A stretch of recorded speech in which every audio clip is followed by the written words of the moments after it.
Good morning, and welcome to the Wednesday edition of Down to Brasstacks. I am Joy-Ann Haigh, and I will be your moderator for today. And looking after all things technical is a man I have not seen for a while, but I hear all the time, is my good friend Dennis Johnson. The number to call, 434-1790, to send us a WhatsApp message, 266-4862. Some housekeeping rules. Kindly remember to turn your radio off when you hear us come in saying Down to Brasstacks, you're on the air. Normally that would be you, so you need to turn your radio off so that you can listen to us a little bit better. Now, what's on my mind? It's basically what's on today's front page of the Nation newspaper, and it's speaking about the fact that there is some tension between the Barbados Union of Teachers and the Barbados Secondary Teachers Union with the Ministry of Education, and in particular the Honorable Santia Bradshaw. Now, here's my take on it, and I certainly would love to hear your views on what is the role of the union. What is the role of a union? If I join the union, what can I expect? Now, I'm paying my union dues to you, which means I don't think you should use the words as I've seen on page, I believe it is page 3 with Senator Franklin's lashes. I love Senator Franklin, but I totally disagree with him because I remember him saying here on Brasstacks, and I agreed at that time and still agree, you are in charge of a union. In other words, you are the Secretary General or the President, but the delegates, the members, pay money to you. They pay your salary. So who's the boss is the big question. Who is the boss? So when you hear terms being used that you've instructed your teachers not to go, can you use the word instructed, or is it that you advise your teachers against it? And we also have to be mindful that we are in a COVID environment. We are experiencing a pandemic. We are in a crisis. And the biggest problem being in a crisis is not knowing when you're in a crisis. So you have to understand that you are in a crisis, and when you have one, you can plan as much as you like, but things are always going to change, and you need to change with it. So it can't be business as usual. It can't be the archaic way of doing things. So if a minister, given the fact that we all care about the future of our children, their safety, we care about our own safety, one has to wonder, what is this argument about? Is it more of an ego thing? Is it about the children? Or is it about you being able to say and dictate? Now, in my opinion, I think that, and I don't know if you agree with me, that the unions need to sort of take stock of what they are doing and what type of representation they're giving. What is your role? Is my question today. Do you not make sure that we adhere to the labor laws, and in the event that they're breached, then you can intervene, and not even right away? Because in my opinion, unions get involved for things when management and HR departments fail, which happens a lot, especially in SOEs. That happens a lot. No, I'm saying all of this not to pull down the unions, because they're very, very, very, very, very important. It's very important to have a union. However, the type of representation, their role, what do you expect from your union leaders, and can they really instruct you, or should they advise you? Because at the end of the day, as I said earlier, who is the boss? So you can give me advice, but I am certainly free to choose if I want to strike, for example, or don't want to participate in a strike. If I've been invited to a meeting, then I should be free to say, well, yes, I want to go, without any interference. There's another side to this discussion, debate, was whether or not the seating capacity, that what was allowed with the protocols for COVID, if it breached those protocols. And to the best of my memory, if you're exceeding 500, you then seek permission to do so. The gymnasium then would have been put together in a way that complied with those protocols, with the distancing and sanitizing and wearing your mask. So I believe that was a non-issue, because if I'm not mistaken, the Prime Minister herself, I believe, held some meetings there for the BOSS program, and I think a lot more people showed up for that. And that was not a big issue then. So why is it a big issue now? And again, I am scared of COVID, so I'm not saying that you don't be cautious. And I believe that the union had a right to ask questions about the 500 and the seating. But certainly, can you really go in there and dictate the pace of people? You know, and this thing about the union rubber stamping things, the unions are there to give support, give guidance. And if something goes wrong, of course, you want the union to be with you, providing that, you know, something went wrong. But this thing about, and I'm hearing this more often than not, we can't do this because the union says we can't, and we can't hire people, or we can't open up a new department because the union says no. Who's running your business?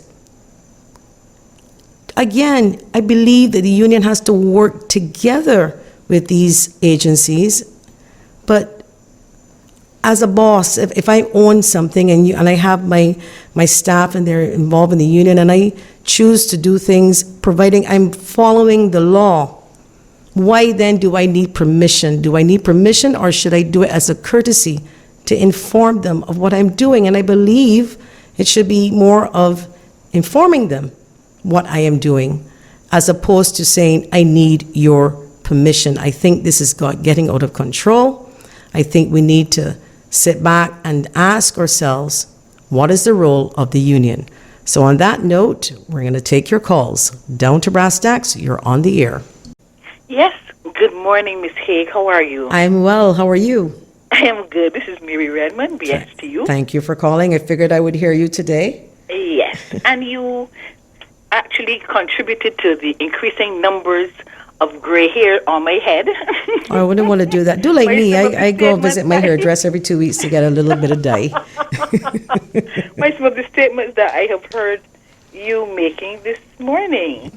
Go ahead. While I believe that you were perhaps concentrating those statements or aiming those statements at some of those statements at a particular union. No, I was just generalizing. Certainly, no, you did mention Mr. Franklin on more than one occasion and his union. There are some fundamentals that I would like to clarify before I get into some specifics, with your permission. Go ahead. Okay. Now, you're asking who pays the union in relation to the officers of the union. It should be understood that there are many unions in this country. I can safely say the majority of these unions in this country, the officers are not paid. The officers all do volunteer work. Nobody in the Barbados Secondary Teachers Union is paid for doing the union work and taking on the stresses of that union work that they do. We are all volunteer officers. We are teachers, and that is where we are paid from, the government of Barbados doing that job. Now, to that extent, you were linking who was paying the officers to the authority that the officers have to direct members. 1 second, Ms. Redman. I just wanted to be clear that came from a statement made by Senator Caswell on Brasstacks. I was sitting actually next to him when he was saying, when you have a union, you have membership, members pay the union, so it's not a case of, in other words, you don't pay, when you're paying your boss pays you. You know, in other words, you have a right to a say, you have a right to make decisions. It's not made by the head of a union. So I was generalizing this morning by asking that question in a general way, I said, what is the role of a union? Now, I appreciate you're explaining to me that your union, the teachers union, it's not paid for by individuals. It's, Right. go ahead. The dues that the union members pay go towards the payment of persons who the unions employ to either be in the office or do other things around the maintenance and upkeep of the office. And do you have those such persons in your union? Sorry? Such persons exist in your union? We have an administrative assistant in an office assistant in our office. We have somebody who cleans, somebody who does the upkeep of the grounds, and somebody who does the maintenance in terms of pest control and so on. And that money comes from? That money comes from the membership. Okay. So I wasn't too far off in saying membership fees will go towards administration. The upkeep of the union. Okay. And towards, for example, legal fees and any other activities that the union may engage in on the behalf of its membership.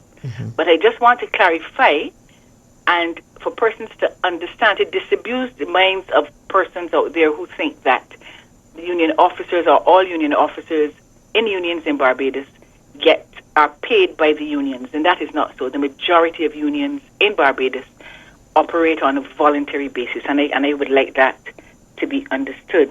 Now, you were asking what the role of the union was, and in a nutshell, I would say the role of unions generally would be encapsulated in our motto, which is service, representation, security, and professionalism. We as a union engage in protecting and securing, the interests of our members. We protect the interests. We offer protection. That protection covers a variety of areas, and we are concerned with the welfare on every level of our membership. You also referenced, and if I expand a bit, unions are involved under the heading of service. Something else that we do is to provide training. We seek to provide training. Most unions do assist with training of their membership in industrial relations, in labor law, and things of that nature. And certainly in the BSTU, a very important role we play is to seek to uphold the professionalism of the persons that we represent. We insist on teachers maintaining the very highest standards at all times. Now, you were talking about the meeting in particular, the meeting with the minister and the teachers in Barbados. Let me make it very clear that the BSTU did not in any way issue an instruction, a directive, a mandate, or anything of that nature to its members. Okay, one sec. Let me be very clear that that was directly at Senator Franklin, because I was quoting what he said in the newspaper, that he instructed his teachers. He doesn't have a lot of them, and I felt that the word instructed, it says here, unless the nation quoted him wrong, he says, I have instructed the teachers in my union not to go. I don't have a lot, but they follow my guidance. There is no reason why the minister should be meeting with teachers, and so on and so forth, he went on to say, and those were in quotation marks. So carry on. I just want to be clear that I was quoting Senator Franklin. To point out the difference and to clarify that the BSTU did not issue an instruction to its members.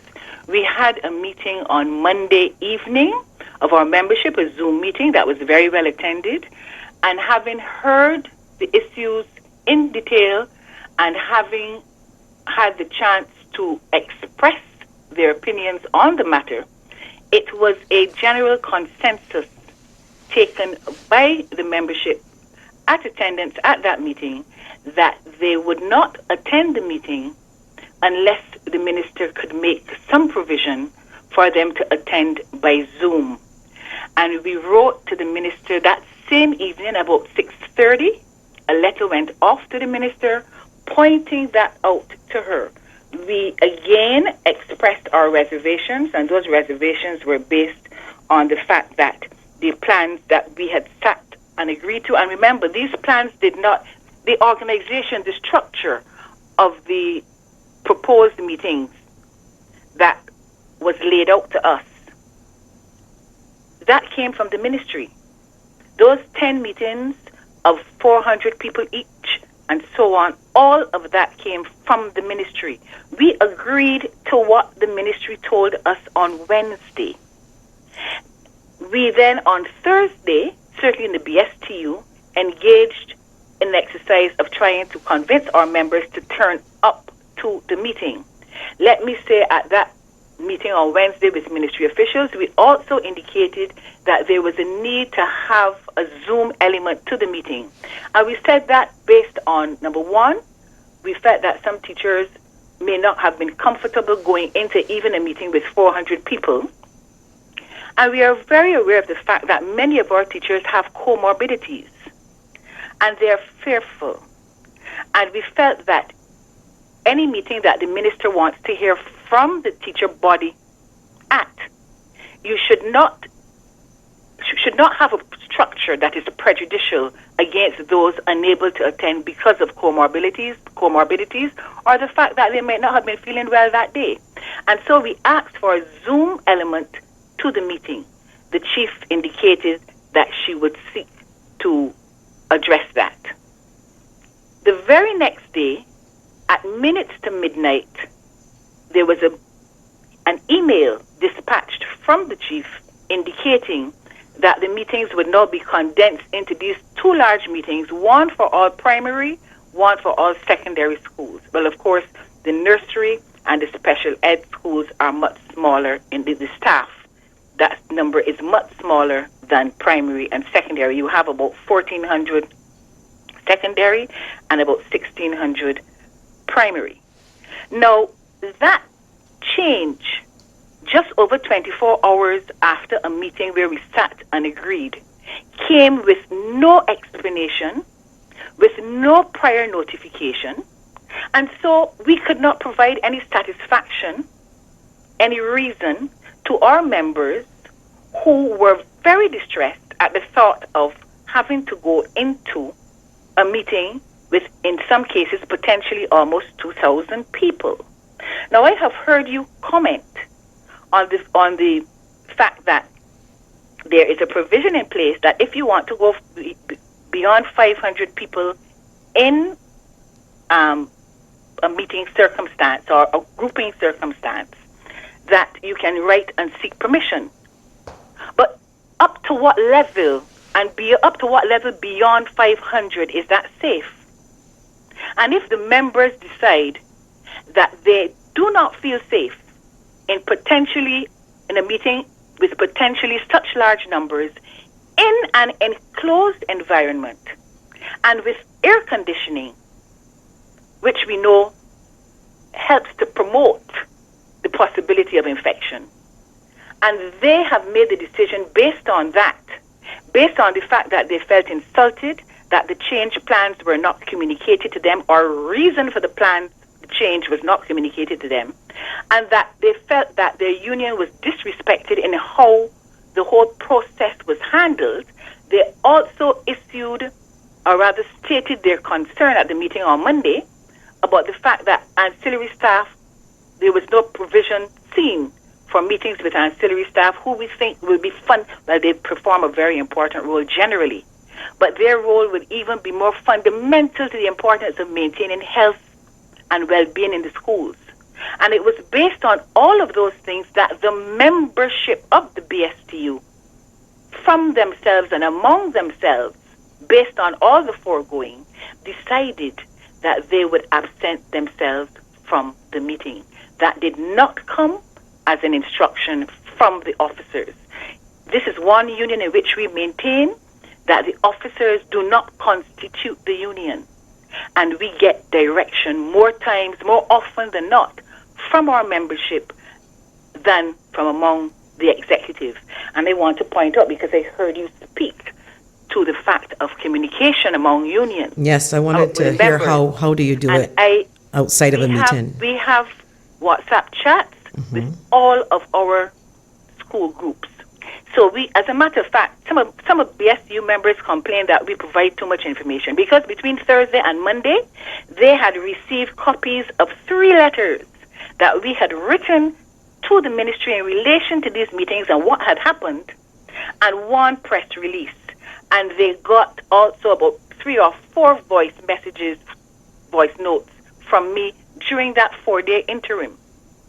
Our members were kept up to speed, and that is why they could come to the meeting on Monday, express their concerns, and express their wishes in relation to non-attendance at the meeting. May I ask you, Ms. Redman, what happens to the teachers that are not a part of your union and they don't get, well, it's their choice, obviously, to join or not to join. Wouldn't that be then? It is, because constitutionally you're allowed the freedom of association. So by extension, you're free to associate or not to associate.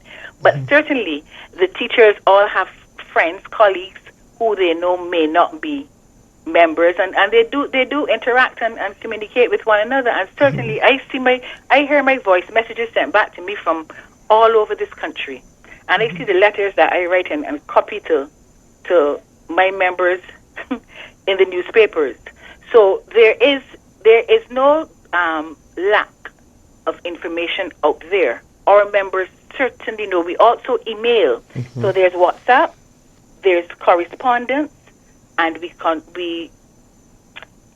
contact them. We communicate with them via email as well. And I just want to reiterate that in our letter to the chief at 6:30 on Monday evening, we indicated that we are willing to attend the meeting if provisions can be made for Zoom. We made that very clear. And, you know, the contradiction here is that this is what we're projecting, this is what we're pushing, the use of technology, especially in the COVID environment, and the fact that we need to utilize this technology consistently. Why could there not be a combination of the two made in that regard? I heard you reference as well the boss meetings. At none of the boss meetings did the audience at any point in time, from what I saw, approach 500 people. And remember that provision was made for attendance at those meetings via Zoom. I want to make it very clear too that we are not at war with the Ministry of Education. This is not an impasse as some members of the media have been trying to project. There was an agreement. You have heard the basis on which that agreement was made. There was a deviation from what was agreed, and the non-attendance was as a result of the way in which that whole issue was handled. Can I ask you a few questions now, if you don't mind? Certainly. All right. First of all, you've recognized that not every teacher is in a union. So do you also think, I mean, I get your point with the Zoom, and I actually agree with you. It should have been a combination of the two. I'm not sure why it wasn't, but I'm hoping that the minister herself would get the opportunity to clarify that before the end of the show, hoping that she will call. Now, there are a lot of teachers that are not unionized, a lot. Don't you? And we represent some of them too, you know. Like going to meetings with persons who are not my members all the time. But let's look at it outside of COVID, because COVID is a big part of this reason, because, you know, if we didn't have the COVID, we would be doing things, you know, a little bit different. Differently, yes. You do understand we are in a crisis. And sometimes situations change quickly. Sometimes it may be changed in a way where you didn't get a chance to go through the red tape, so to speak. However, do you think that the minister, and I'm asking you your opinion, was also trying to appeal to the number of teachers that are not unionized to capture their attention, because they've often been excluded from information because they're not a part of a union? Did you look at that too as well as a reason? Yes, and that would have been facilitated through the original structure of the meetings, so that, in other words, no matter how the meetings were held, if they were held in the original structure of about 400 people, those persons would have been able to put forward their views, just as the opportunity existed for them yesterday. The fact of the matter is how the change was done. The fact of the matter is we realize, we recognize, I mean, you cannot in any way ignore the fluidity of the circumstances in which we are presently operating. Can I ask you, how did you find out? We are very flexible. How did you actually find out that there was a change? You said earlier. By email at midnight on Thursday. This is just over 24 hours after we sat down and agreed to what the ministry put. And I want to. This is last week Thursday, right? Yes. Okay. Okay, Miss Redman, bear with me 1 second. Yes. You got information last week Thursday, not as in the day of the meeting to change. Your argument really is you should have facilitated the Zoom as well as the meeting in order to, make sure that people's fears of coming into a room exceeding 500 people were met. That's part of the argument, right. Yes. So you had time, I believe, and I don't know if what happened, but did you have time to iron that out by way of back and forth paper? Because this meeting started Monday. We wrote there were 2 letters signed by the BSTU, one on the 20th, which was the same Thursday, if I remember correctly, one on the 21st, which was the Friday. Then we wrote on the Monday, the evening before the meeting. You were the Sunday. And then, sorry? The Sunday. The meeting was Monday. The meeting was Tuesday. My apologies. Go ahead. Yes, so because we had our meeting on that the Monday to the day before. And we wrote that, the BSTU wrote under separate cover that same night. So there were 3 pieces of communication objecting to what had happened, the way in which it had happened, and which allowed for enough time for alternative accommodation to be made. So the argument is whereas the disrespect can't then be in communication because it was communicated. I think what you're saying, and please correct me, is that you felt that the meeting should have been a combination of a face-to-face and Zoom. Wait, just a minute. I don't know how you are defining communication.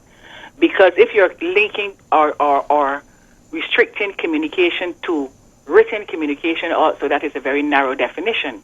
Our problem with communication revolved around the fact that we were not communicated to indicate that there was a change of plan and that the meetings, the 10 meetings of 400 had now been changed to these large meetings at the gymnasium. That was not said to us. No reason was given to us. We had the day before communicated to our members and tried to encourage them to come out of their vacation and attend a meeting. We tried to persuade them that it was in their best interest to do so, to have the opportunity to interface directly with the Minister of Education. And we persuaded them to do that in circumstances that they were not even initially comfortable with. Only then to have an email that directly contradicted everything I said to my members in the voice notes about the structure of the meeting and the timing of the meeting, because it was supposed to start from Monday the 24th, those 10 meetings. So it went totally, so those things also compromise the integrity of the leadership of the union. Because you come one day, you say something to them and say, okay, the ministry have said this, we have agreed to this, and then just over 24 hours after, you get something totally different coming from the Ministry of Education, contradicting on every level what you have passed on as reliable, genuine, valid information to your membership. You see, it erodes trust. It erodes trust between the leadership of the union and the membership, and between the union itself and the Ministry of Education. And we cannot move forward in the way that we need to move forward collaboratively if there is not the level of trust that there needs to be, if there is not the respected procedures in consultation and dialogue. You do not unilaterally make changes and we agree and we understand that changes will have to be made from time to time, given the circumstances of COVID and given the fluidity, we are very flexible and we are willing to be flexible. But don't say that you are communicating, don't say that you are including, and you do so only when it suits you, and then you dismiss us and your actions contradict what you're saying that you're attempting to do with collaboration. You know, we went through, in term 2, we sat down in a variety, term 3. That was last term with the online teaching. We sat down and we went through a whole series of meetings with the Ministry of Education, a whole series of meetings. We had committees, we had subcommittees, and we agreed to things, only to have so much of what we agreed to overturned with no indication to us, no communication with us. And it caused so much confusion in the actual organization of the term. And, you know, our members are becoming very frustrated, very, very frustrated. And we do not need that at this point in time. There must be mutual respect in our dialogue, in our consultation. There must be adherence to basic industrial relations principles if you're going to operate with dialogue and respect. And we must attempt to overcome these obstacles where they arise. We are not being unreasonable. As I said, we understand the fluidity. We understand the need to change path mid-course and follow another direction. But communicate that to us. Let us talk about it. Can I just give you some feedback here, because one person here believes that I'm interrogating you too much. I'm giving you I know you don't take it that way. So we're giving an opportunity. And listen, this would be the nicest interrogation I've ever been. Oh, okay, well, good. Nice to know. But I'll tell you this: there are some WhatsAppers here, because we do have to take a break, and I'm hoping I can still keep you here. They're saying, listen, if you are saying you're flexible, be flexible. That they're not hearing that, you know, what you're saying is not adding up, because if you're saying be flexible, then be flexible with the communication. Some people are not agreeing with you. They feel, in some cases, that the union has to understand that we are in a COVID environment and things are going to change rapidly, not to take it personal. Are you taking it personal? I mean, in terms of what this person is asking? How, taking what personally? The fact that the communication you felt was not the way it should have been. Some people are arguing here that, you know, you can't. Objectively, there's nothing at all, there's nothing to indicate that there would be any taking this thing on a personal level in relation to my response, because any objective observation of the circumstance would indicate that this is not how you do business. And my members were very insulted by it. You do not sit down one day and you bring your own arrangements to us. We didn't force them on the ministry, you know, to even indicate or insinuate that they then had to go and put demands that we made on them in place for the meeting on Tuesday. Mm-hmm. They came to us with their meetings, with numbers, with 5 different locations. They came with everything planned. And we, in good faith, agreed. Mm-hmm. And then you changed that plan. And now, just like how an email went out to our members, an email could have come to the union leadership beforehand, indicating, listen, we have to change, and this is why. And it would have been a totally different. It would have been a totally different reaction. One more before we go to the break. This WhatsApper here is speaking directly to you, Ms. Redman. Yes. They said, Mr. Redman and the unions are trying to say that the government cannot do anything unless they validate it, and that is nonsense. If you are given an email, what else do you want? This is an ego struggle. What do you say to that, WhatsApper? Well, you know, I don't know how persons can make the type of quantum leaps that they do when it comes to reasoning. Does the union need to validate everything? Do they need permission? Or that's basically what people are asking. We are not. the ministry does not need permission to meet with teachers, and we do not. Well, it is a policy with the BSTU that we do not criticize, or as we were saying, Bajan parlance, bad talk other unions in public. But let us say we do not hold the same view as Senator Franklin in relation to the fact that the minister cannot meet with teachers, because we operate in a totally different environment. You cannot stick to the law like that in its perhaps less applicable form within a social partnership and within the voluntaristic ideals and process in which we operate in this country. So I have no problem, the officers, we have no problem with the minister meeting with the members. As a matter of fact, we welcome it. The minister has come into one of our meetings already and was warmly received. So we do not have a problem with that. We do not agree with Senator Franklin in relation to that. So it is not a matter of, it is a matter of understanding that there is process, understanding that if you are going to commit to consultation, if you're going to commit to dialogue, it has to be done in ways that encourage that process and do not break the trust in that process. And if there's going to be a change, then what is wrong with a phone call, with an email to the leadership showing the regard for the leadership that should be shown? Because we then have to explain to our members. Some of the members wrote in the school chats, how could you be telling us one thing yesterday and the ministry is saying something totally different today? But while we arguing, debating rather, because it's not a big argument, we do have to take a break, and stay on the line because there's one more question we have for you. Stay on the line. We'll be back.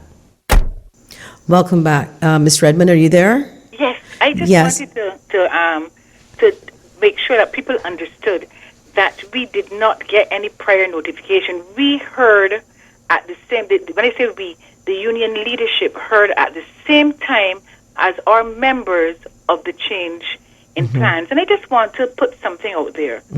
You know, if the tables had been turned, if the union had agreed to something with the Ministry of Education, and it was something that was an initiative of the unions, and at the last minute we had changed, offered no prior notification or no explanation or reasoning for the change, what would persons feel? And I want to ask the question, why is it that teachers are constantly in this society being held to a different standard, one beneath all the others? Why is it? Persons must ask themselves. Well, let me say, personally, and I can tell you as a parent, we can't wait for school to come back. If we didn't respect teachers before, believe you me, we came to a Christian understanding.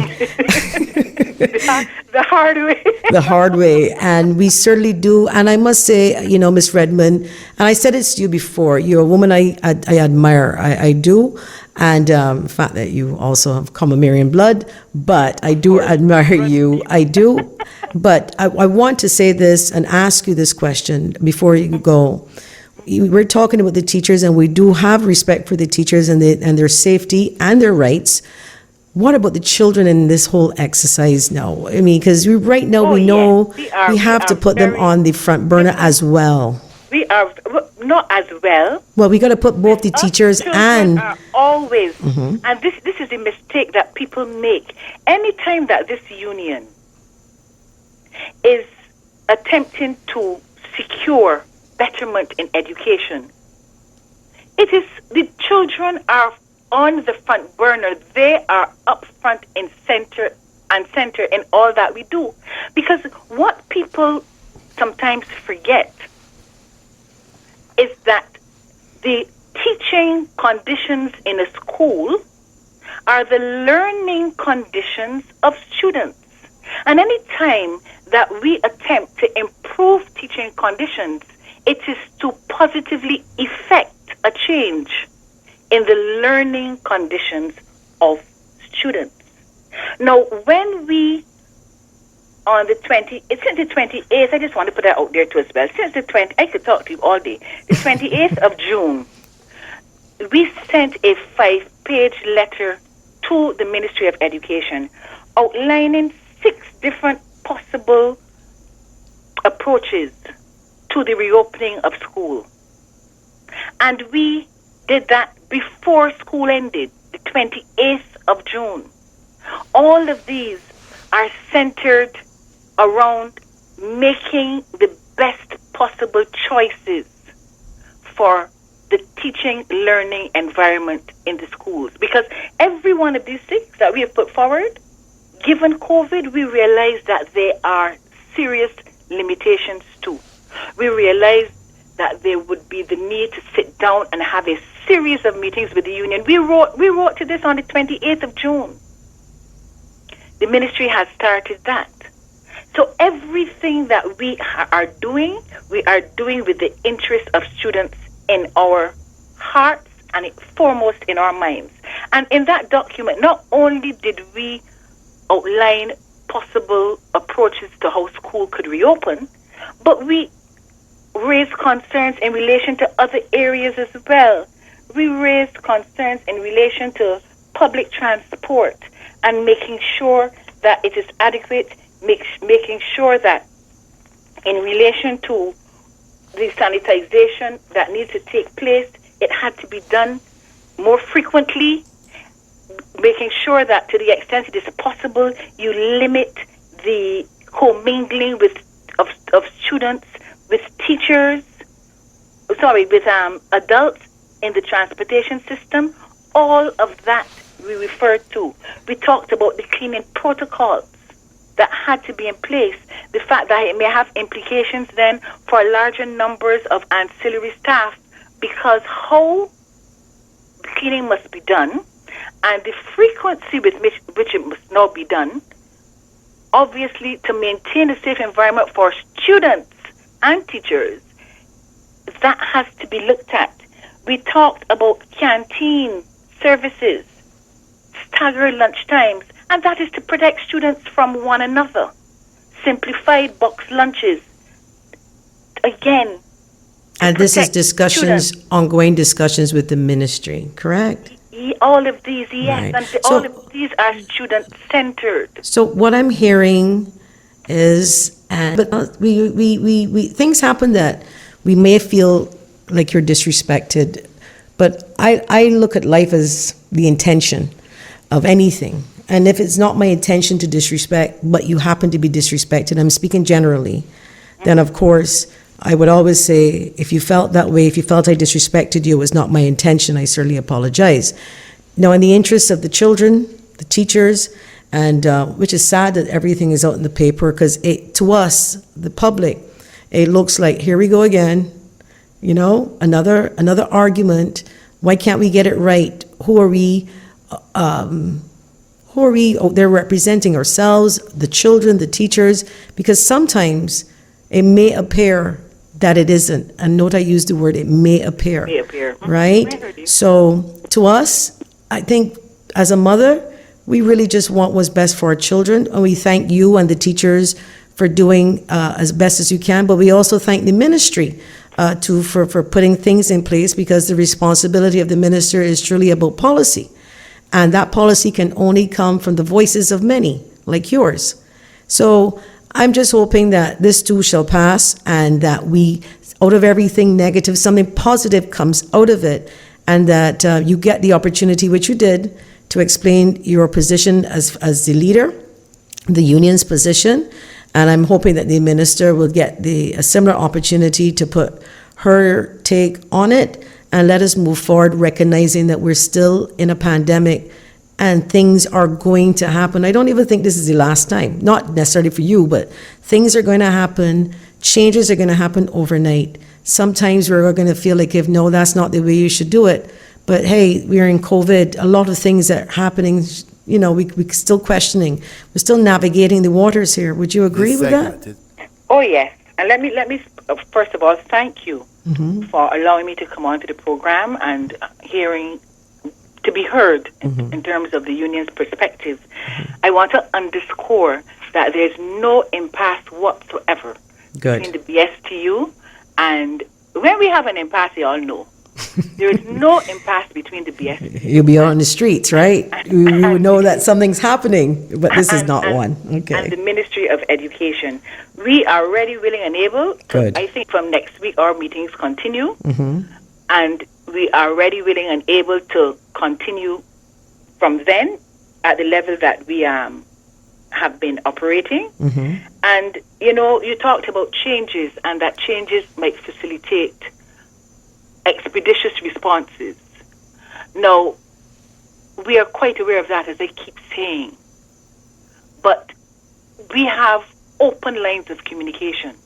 And remember that those teachers are also human beings. They're parents, they're caregivers. Absolutely. They're siblings, they are spouses, they're partners. And the changes occurring at the wider society, the changes occurring at the level of the ministry and the education system also affect teachers on a personal level. And if they are made aware of those changes, then they're best positioned to deal with them, to respond to them in a way that is to the best interest of everybody. And I want to underscore that this union operates in the interest, protection, and well-being of all persons on the school plant, students, ancillary staff, and teachers. Okay, Ms. Redman, you're always a breath of fresh air coming on. I want to thank you so much for giving us your position on the situation, and continue to have a great day and stay safe, okay? You too, dear. All the very best. Thank you. Thank you. I understand that we do have the Minister of Education, Technological and Vocational Training, the Honorable Santia Bradshaw, on the line. Minister, good afternoon. Are you there? Hi, good afternoon, Ms. Haigh. How are you? Barbados. I'm doing well. I actually just came out of a meeting with the primary school teachers. I just excused myself so that I could have a quick chat with you and with the country, just to update you that this meeting as well is going exceptionally well, and the teachers are, they're energized. I mean, they've not had an opportunity like this for some time, and the last comment that I heard as I was leaving the room was one from a young male teacher who indicated that these types of forums are what are needed if we're going to be able to have the level of educational reform that we need. Our teachers have not been heard for such a long time, and, regardless of whether some teachers are represented by the unions or not, the reality is that we have to have the widest consultation with all of our stakeholders. And I think today and yesterday has been a turning point for the teaching profession, and certainly its relationship with the Ministry of Education, because we've held some blows, but equally we've also been able to come to a consensus in relation to what our underlying objectives are in relation to education. Minister, I want to give you the opportunity to respond to two things. You probably weren't aware, because you were inside of a meeting, that Mary Redman, the president, I believe she is Barbados Secondary Teachers Union. That's right. Right. So she had some concerns that she shared with the public. One such concern was the method of communication used when you had meetings, and then she said that she only got an email last week, Thursday, making the changes. She had some concerns about that. You want to respond. I know you didn't hear, and it's unfortunate, but I just tried to give you a little synopsis of what was said. But she certainly aired her concerns about the fact that the correspondence, the level of communication, she felt that it was not respectful. Your thoughts, your opinion on that? I think, first of all, that I need to set the record straight, because it is easy for persons who are representing our teachers to also distort certain information. I say that because my Chief Education Officer acting would have indicated to a number of union representatives that this minister was intending to have a consultation with teachers. I was doing so against a background that while we had started our initial discussions with the unions, that I felt that I needed to talk to as many people as possible. And I'm going to talk to parents, I'm going to talk to the ancillary staff, I'm going to talk to everybody, because there is no country in the world that is progressive in terms of education where ministers of education do not engage fully with as many people as possible. And Barbados should be no different. Now, when the Chief Education Officer acting would have indicated the intention of myself to hold these meetings, it was against a background where we were trying to figure out where could we hold the meetings. And initially we looked at the schools, because obviously they're under our remit. But the numbers that I was provided with in terms of making a decision was going to provide us with an opportunity where we would have to be working over at least 4 weeks before we could actually meet with all of the teachers across the various zones. Now, I don't know if people realize that we're in a COVID-19 environment, and we have had to do things, radically different than how we would have been able to do them before. But I felt that in the interest of being able to get the widest consultation, but also being able to maximize on the use of the gymnasium, which became available to us, in the late stages of that afternoon, that it was more prudent for me to move the discussions to a space which was conducive to us being able to hold these discussions. Now, let me say for the record that the country knows, the world knows, who has been listening over the last year, that I fall within a category of persons that is in that immunocompromised grouping because of my history with breast cancer.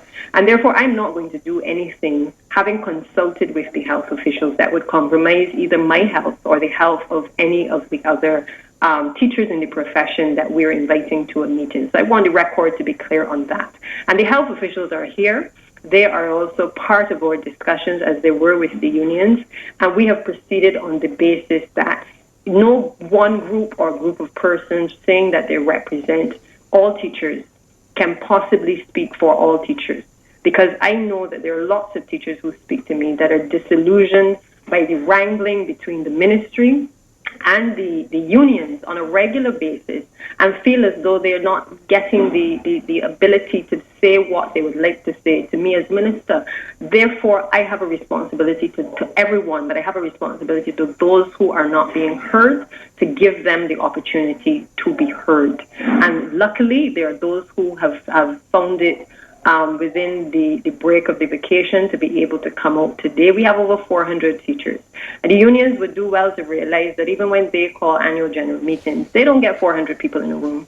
And therefore, to expect that we will get every single teacher into the gymnasium or in any location is a falsehood. And they would do well to represent the facts in relation to making a call to teachers to come out, because it has never been the case.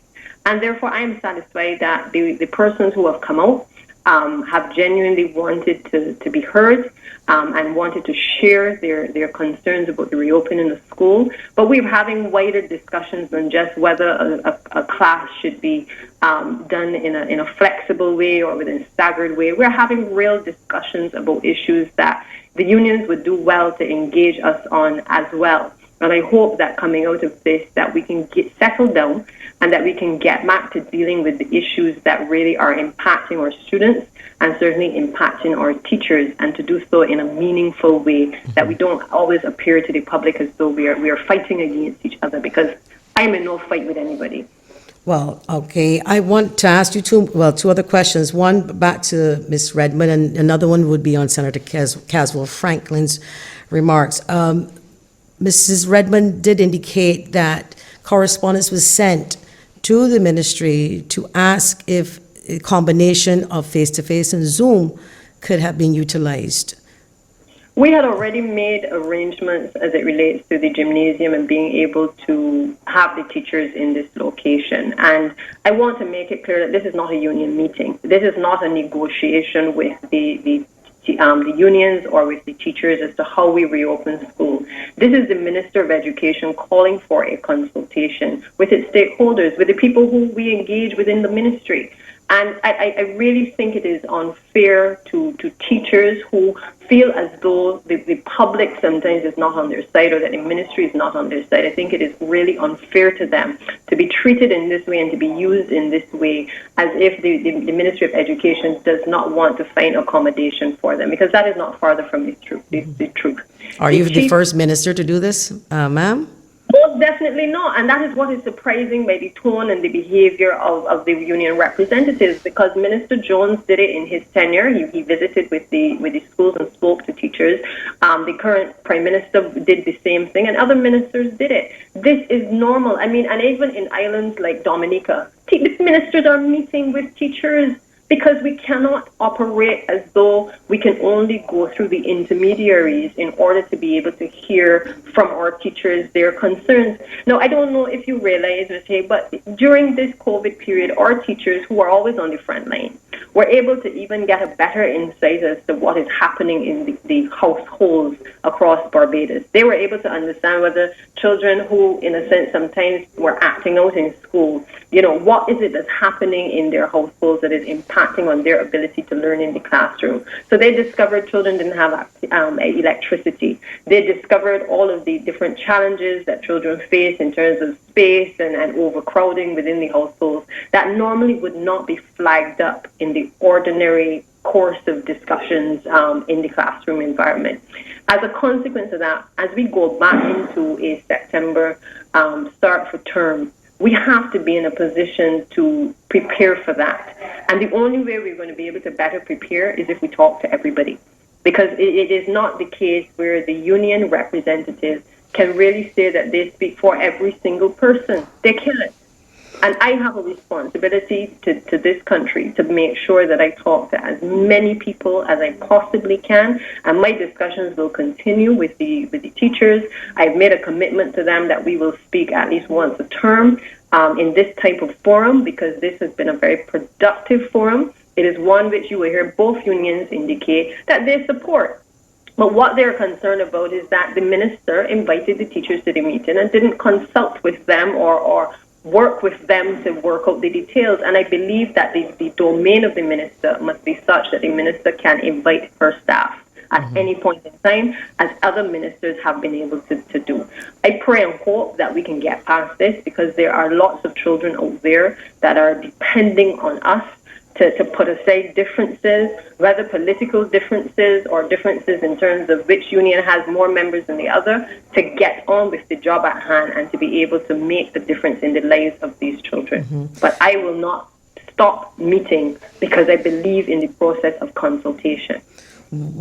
How do you respond then to Senator Caswell when he indicated, he was speaking about how you channel this, that you must channel it, or you should channel it through the chief education officer, and then let that person act as a conduit, and so on and so forth, all of that. I don't know if it's the procedure. If it is it something that we can change moving forward? Because it seems so archaic to me. It is extremely archaic, Ms. Haigh. It is archaic, and it is something that I believe, having walked the streets and the length and breadth of this country with the Honorable Prime Minister and my colleagues, and went in every nook and cranny to speak to people, ordinary Barbadians, including teachers. They told us repeatedly that they wanted to be consulted on all kinds of issues. We came to office, and rubbing shoulders was not a photo op.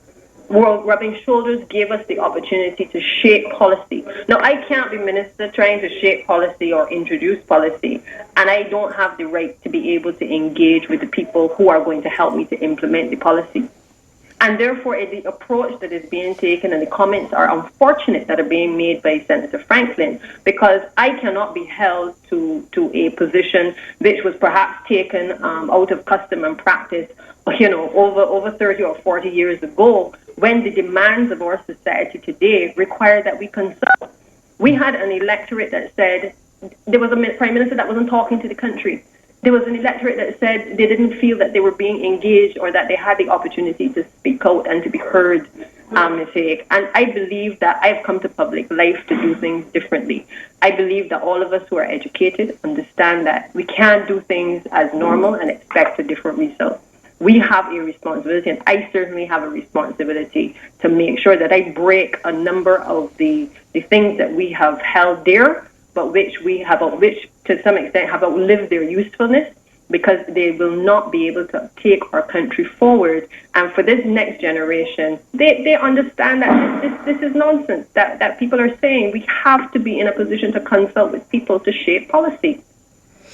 What's the feedback like in terms of September 21st being the date? Are you getting any feedback from the teachers that they want to move that date, or everybody's going to work with you on that date that you announced? You know, it's interesting, because the only place that I've heard that teachers are asking for a shift of date has been from the union representatives. None of the teachers that have spoken to us in consultation yesterday or even this morning have addressed the issue of the beginning of the term. In fact, what teachers are trying to do is to work with us to get to a point where we can reopen school. Because they too, like myself, understand that there are children out there that more damage will be done to them if we keep them out of school. Let's not mention the parents. Well, and the parents have been trying to grapple with this online environment as well. Yeah. And as I said, the teachers have been really trying to work with us, and I really appreciate the sincerity in which our discussions have been taking place, because they have raised real concerns about sanitization, about how will we work the curriculum in such a way that where they have children as well, young children, that they're able to still continue teaching. Those are some of the issues that are coming up that we're trying to balance and to work through with them. They're also concerned about the behavioral issues that would have existed before COVID, but which now have been magnified as a result of children being away from school and being away from teachers who, in many cases, have provided that support system to them as well. And so we've been discussing just moments ago, looking at how we strengthen the response time to the children who we deem to be at risk or at greatest risk. How do we address them when we go back in September? How do we make sure that we can provide the necessary counseling, the necessary support systems, the necessary interventions in a timely manner? Because that is what is going to be critical if we're going to save this next generation that has had to go through the last few months dealing with an environment which has not been face-to-face. And in closing, Minister, teachers out there listening to you now, those who are present and those who may want to come, you're saying it's not a union thing. There's the next session, the final session is on Friday, or is it done up in different sections for different... We started yesterday with our secondary school teachers. Today we're meeting with primary. Friday we'll be meeting with nursery school teachers as well as special needs schools.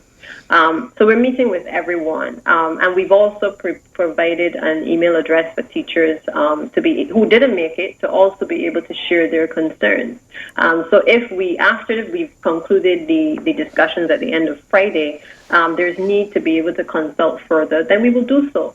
But what I will not, subscribe to is that the unions wish to set the agenda for this minister, because I am hearing the concerns as far and wide across this country from teachers, and they're all saying the same thing. They want an end to the rancor and the distrust and the feeling of disrespect that is being perpetuated in the circles across this country. We need to settle down.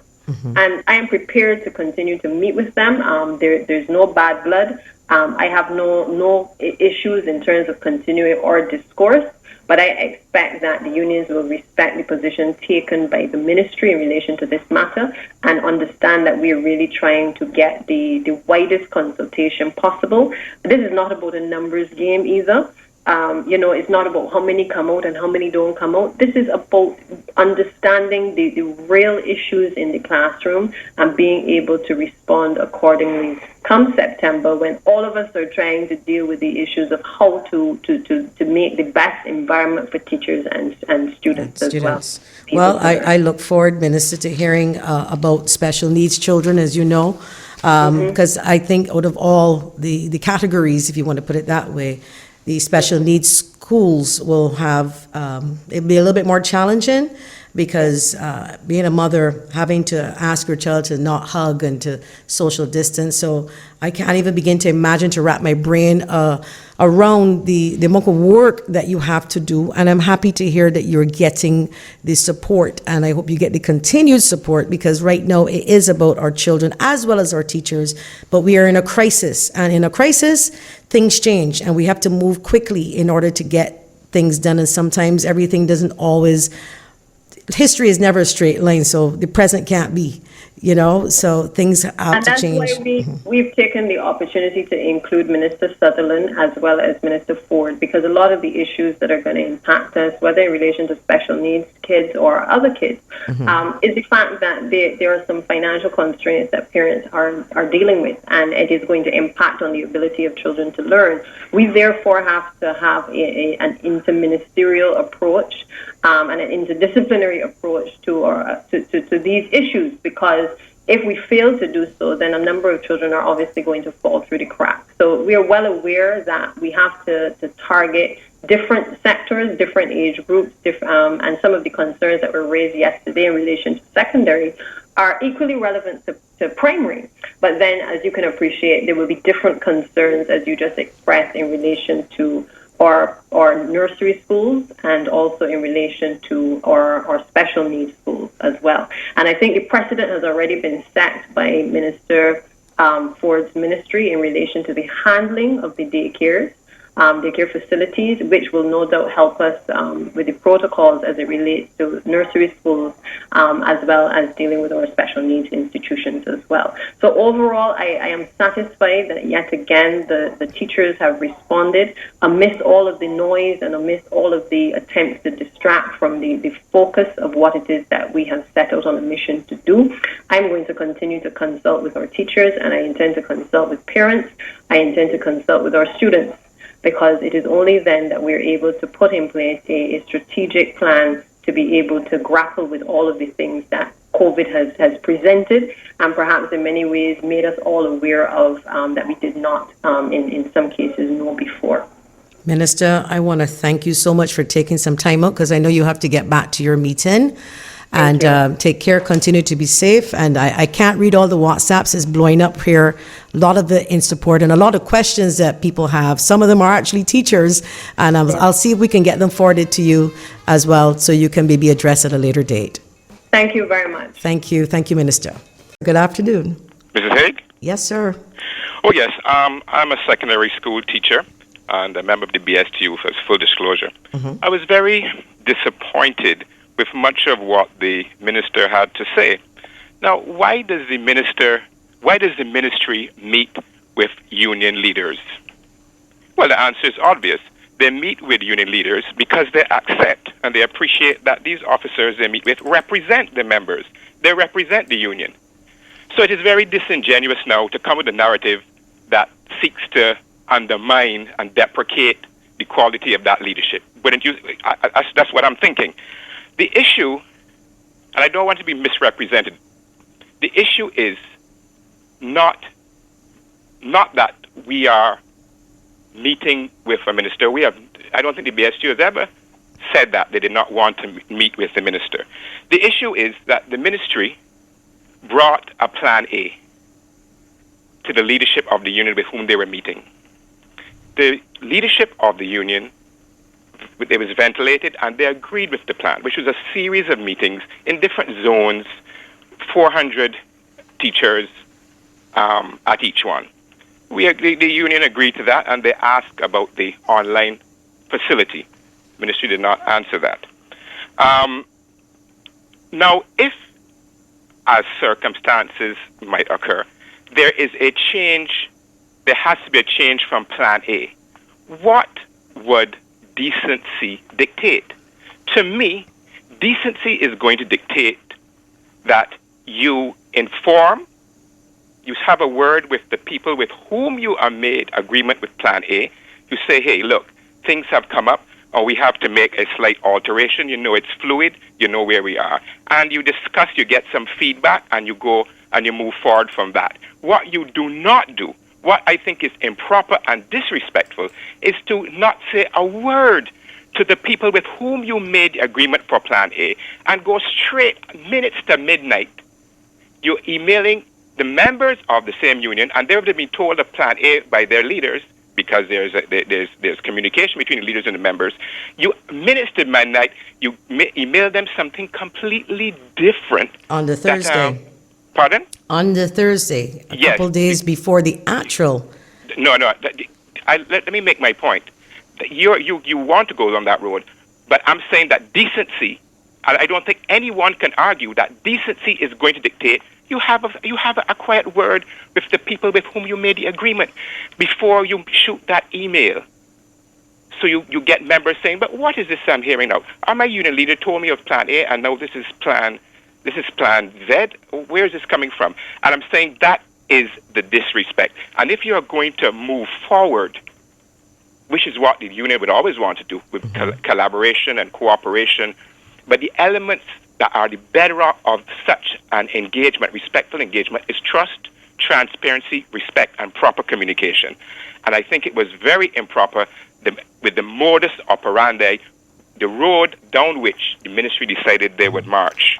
Can I ask you a question when you're finished? No. And I think that we can't move forward in any productive environment that is conducive to fostering the best environment for teaching and thus learning if that basic respect is not given. May I ask you? No, you can ask the question when I like to finish what I'm going to say. Okay, go ahead. Go right ahead. Then it seems to be an insidious wedge that is being inserted between the union leadership and the membership. And I think members have seen this. Some members have seen this. And I think that's the context of what the president of the BUT, the context of his words, that there was a divide and rule strategy. And I don't think teachers are going to take very kindly to that. The next thing I did not like that. Well, before you go on to the next thing, sir. You know what, the minister, this is my last point, the minister totally avoided the union's concern, addressing the union's concern, and it's a concern of many, that there was no online facility option given. You're talking about inclusiveness. They have teachers, by the minister's own admission, who have comorbidities. They would feel more comfortable in online. Not that they don't want to engage. Why can we are told to embrace the technology? Why something as simple as I'm not specifying Zoom because I may have a problem with Zoom, but why can't an online? And I cannot understand why can't an online facility be provided for those people? Now I'm hearing very disturbing phrases from the minister, like she's not going to be distracted by any noise, and that echoes ominously the words of a former prime minister who said the same thing. He doesn't want to be distracted by noises, and noises was only something that he didn't want to hear. And we can't go through that whole debacle again. Plus the chance, plus the mem shows. I do not want to go down that road again. So these were my disappointments with what I heard. I would like to ask you a question or two about some of their disappointments. You're talking about, let's go back to the form of communication, and that it was done in a form of... the modus operandi of the communication. How was the original communication done? In a room? In other words, the original, in terms of coming to this... What are you asking me? How to having a discussion. Well, if you would, you got to listen so I could speak. Either way, you know. So if you're having a discussion about this meeting, I'm asking because you're saying that you obviously speaking on behalf of others. I'm speaking on behalf of. No. Please don't get me wrong. I don't have the authority to speak on behalf of anybody. I'm a member.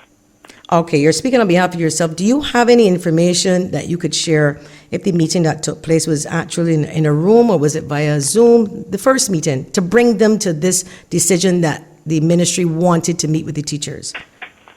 I have no idea how Plan A, the context of Plan A. Right. All I know that Plan A...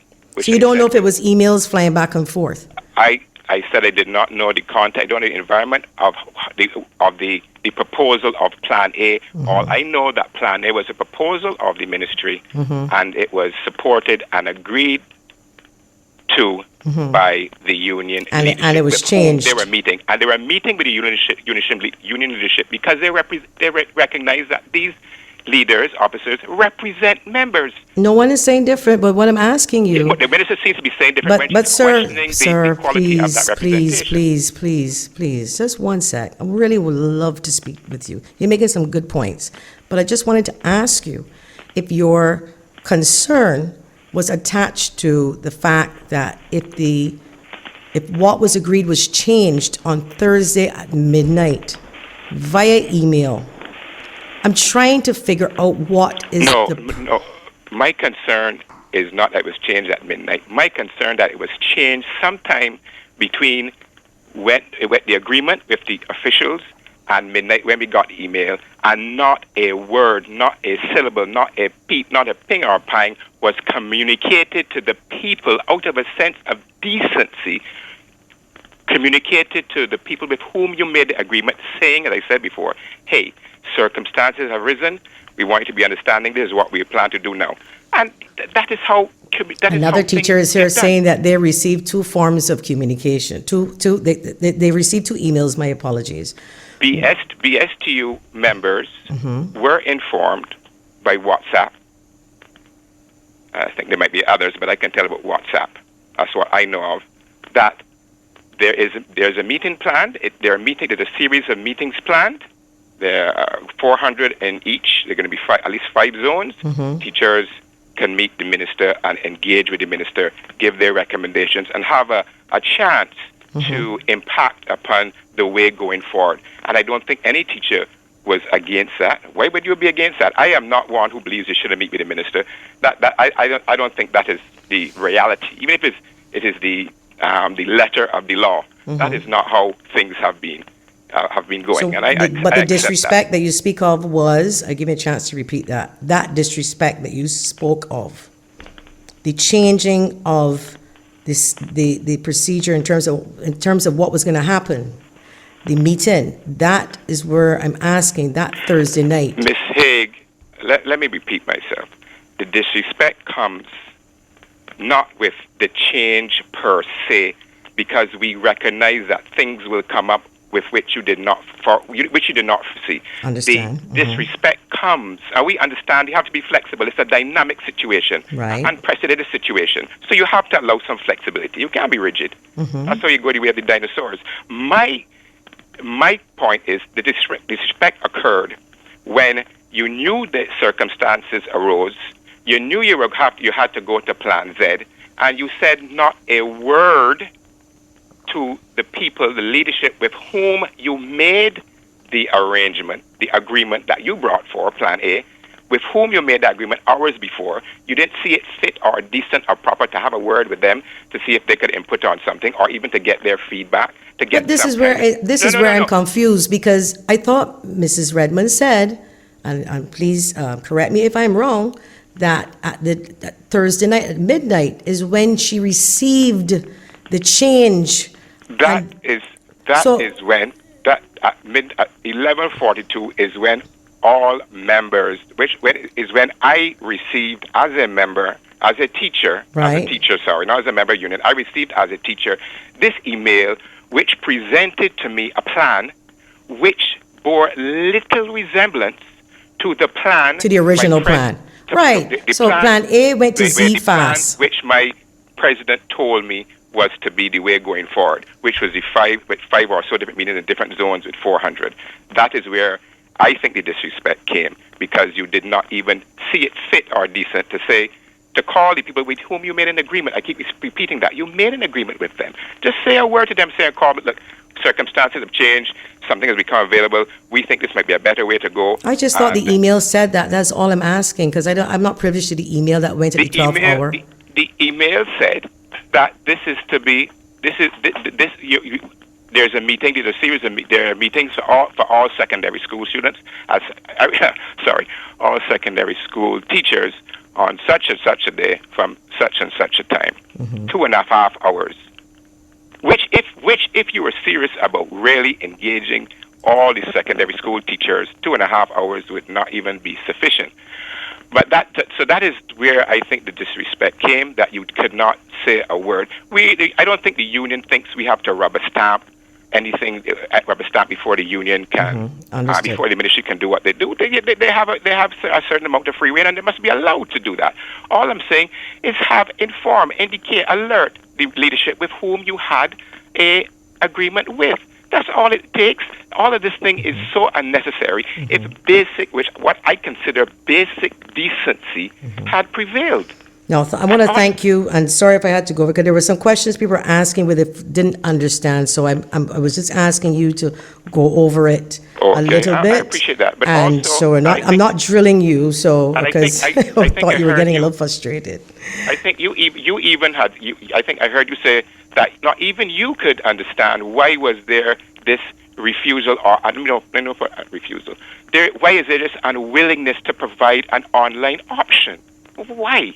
I didn't say that. I said, why wasn't it, if it wasn't considered, so no one, it wasn't, because I asked the question and it did not obviously occur, the online option of Zoom together with what was happening. And if that's the case, that to make people more comfortable and be inclusive. Right. And you're entitled to your opinion, sir, and certainly as a teacher, we, still want to thank you too, because, someone messaged earlier to say that they keep bashing, people in general keep bashing the teachers.